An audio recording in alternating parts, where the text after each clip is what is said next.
همین یه تیکه کاغذ ساده باعث شد که این لپتاپ باز بشه و بسته بشه. اگه میخواید بدونید چرا، ادامه ویدیو رو با من همراه باشید.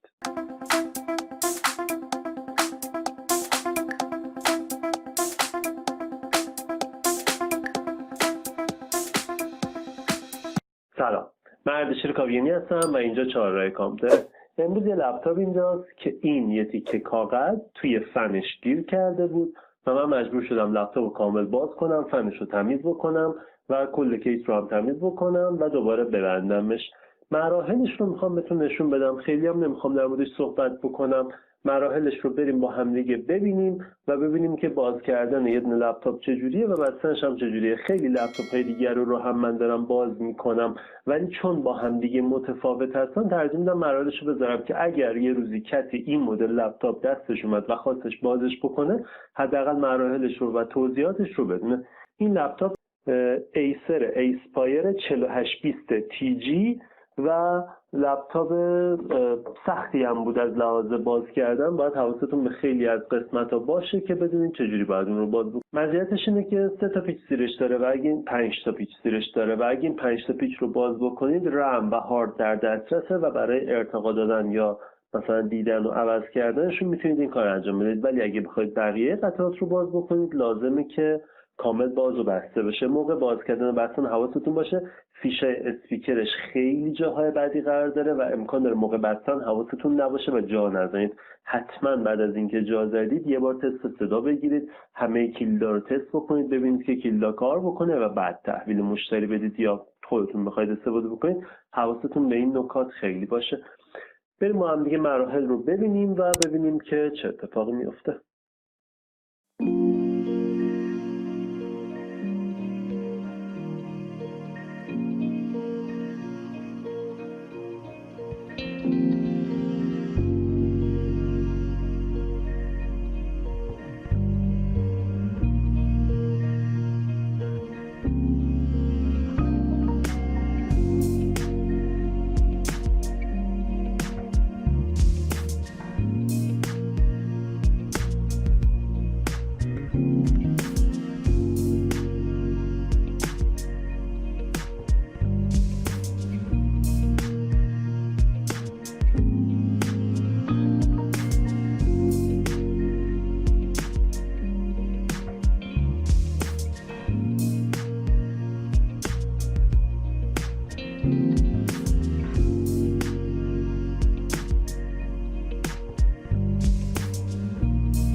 همونجور که دیدید فنش یه جوری عجیب بود، به خاطر اینکه مجبور بودیم اگه بخوایم فن رو عوض کنیم کل پایپش و روی سی پی یو و روی جی پی یوش باید با هم عوض شد. خیلی از مدل هایی که کارت گرافیک دارن هم اینجوری هستن، ولی این اولین بار بودش که من دیدم فن کاملا یه تیکه است و برای اینکه بخوایم بازش بکنیم دردسر داریم. باید اون دوتا پرسایی که خورده بود و میشکوندیم و بعد دوباره میذاشیم سر جاش تا این فن بسته بشه و خب این یه ذره سخت میکنه. چون درست شدش و با دیگه اون صداش رفت شد، من دیگه نگشتم دنبال این که ببینم فن رو جداگونه میفروشن یا کل این رو با هم میفروشن، ولی اگه زمان فنتون از کار افتاده بوده شاید مجبور شد که کل اون تیکه رو با هم دیگه عوض بکنید. من چون مشکل حل شد، قبلش هم دیدید که تست گرفتم ببینم صدا نده، دیگه اصلا دنبال اون نگشتم و کاری بهش نداشتم. شما هم اگر لازم ندارید نیازی نیستش که این رو عوض بکنید، فقط بازش کنید و تمیز بکنید و همین مراحلی که من طی کردم رو شما هم طی بکنید. برچسبرم بهتره که نکنید، پیچای فن رو باز کنید اون برچسب بیاد بالا. من چون کنده بودم بعدش دوباره چسب دو طرفه زدم و بستمش که اون مشکل رو حل بکنم. امیدوارم آموزش رو دوست داشته باشید. امیدوارم اگر خواستید لپتاپتون رو باز بکنید خودتون بتونید این کار رو انجام بدید. برای اول یه ذره سخته ولی کم کم یاد میگیرید و میتونید این کار رو انجام بدید و خب اگر کارتون اینه میتونید درآمد خوبی هم از این روش داشته باشید. من عجیبی هستم، اینجا 4 کامپیوتره و ما به صورت هفتگی ویدیوهایی رو در رابطه با شبکه، کامپیوتر سخت افزار و نرم افزار منتشر می‌کنیم. اگر از محتوای این کانال خوشتون میاد ازتون می‌خوام که اون دکمه سابسکرایب رو بزنید، زنگوله بغلش هم تپ کنید که هر زمان ویدیو جدیدی منتشر شد توی کانال مطلع بشید، تشریف بیارید خودتون ببینید که نیاز نباشه من دیگه جاهای دیگه تبلیغ بکنم. نظر تنبلم تبلیغ کردن و ترجیح میدم به جای اینکه بخوام تبلیغ بکنم ویدیوهای جدیدتری بسازم، ویدیوهای بیشتری بسازم. خودتون اگه تبلیغ من رو بکنید خیلی هم خوشحال میشم، ممنون میشم اگه این ویدیو رو دوست داشتید یا هر ویدیو دیگه ای رو اون رو برای یکی از دوستاتون ارسال بکنید. مرسی، فعلا خدا نگهدار.